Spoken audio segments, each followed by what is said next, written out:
What's the deal with self-diagnosing? Self-diagnosing has to be one of the funniest things ever because you can have an educated guess after you go to med school and overcharge the elderly, but many people are forgetting the educated part of their guess. Now, self-diagnosing makes a lot of sense. After all, it's only natural to try to figure out what's wrong with you unless you're a deaf therapist. The problem is when you start telling me, what am I supposed to do about your newly discovered chlamydia? Unfortunately, it's very common for your species. It's just something you gotta grow to live with. Here are typically the steps of self-diagnosing. First, you notice a strange spot on your arm that's only been there all of your life, or maybe you start to feel a fever come along when you change the thermostat. Then, of course, you look up the cost to visit a doctor and realize that death is a cheaper option. After realizing you weren't born in Switzerland, you begin to type all of your symptoms into Google, where it gives you a list of sicknesses that contain more symptoms than you have. So you begin to think, maybe I do have a bit of a cough. Oh, there it is now. After reading through about 3 paragraphs of information, you narrow it down to 2 most likely options, where you put it into a random wheel generator and spin it and hope for the best option. Damn, looks like I'm transgender. After you've gotten your chosen sickness, you begin to look into cures. Unfortunately, after 3 minutes of looking, you begin to realize that this is where it all ends for you. In terms of self-diagnosing, this is the best one, because at some point of time in everyone's life, they're gonna have to diagnose themselves with the common cold, pop a few Tylenol, and then go into work and get everyone else sick. The problem nowadays is that because of the internet, we have been conditioned to believe that we are always correct. Just look at people that practice the religion of politics. So now we have an epidemic of people that diagnose themselves with autism, and not even in the joking way. There's a list of things I'd rather have instead of autism, like $1 million.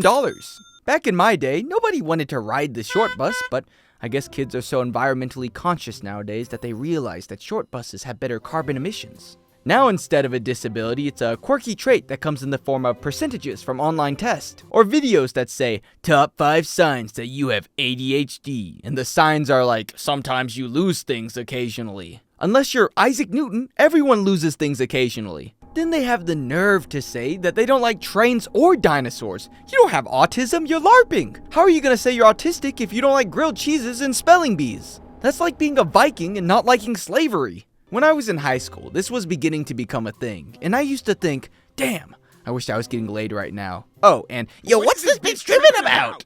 This was more common in my girlfriend groups, where they would compete in the self-diagnosing Olympics. I'm sure they all went on to become nurses and not single mothers.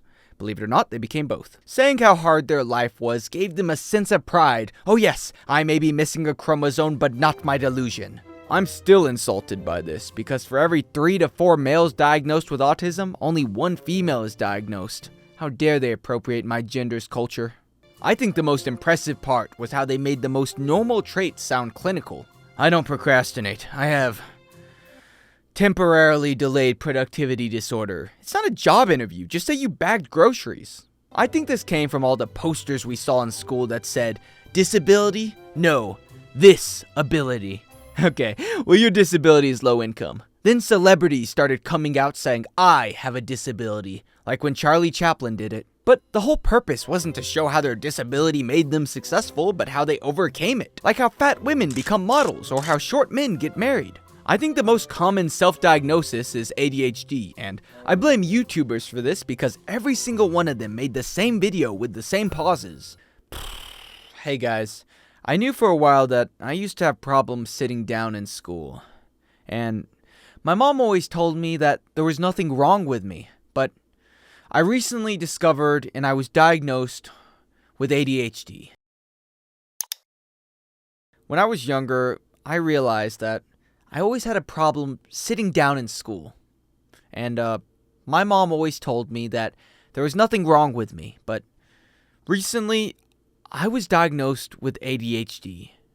Now everybody seems to have it, and when everyone's special, nobody is. Still, I guess it beats the alternative where they used to beat their children when they had problems. Although self-diagnosing is the early stage, eventually it becomes external diagnosing. I saw a post of a woman who said, I can sleep whenever I want without struggling. Then 99% of the comments said that she's either narcoleptic or pregnant. Thank you, 12-year-old child. You're clearly the second coming of young Sheldon. That woman was clearly former military. Wait, that's just my external diagnosis. But this isn't to say that I haven't been diagnosed by the hive mind.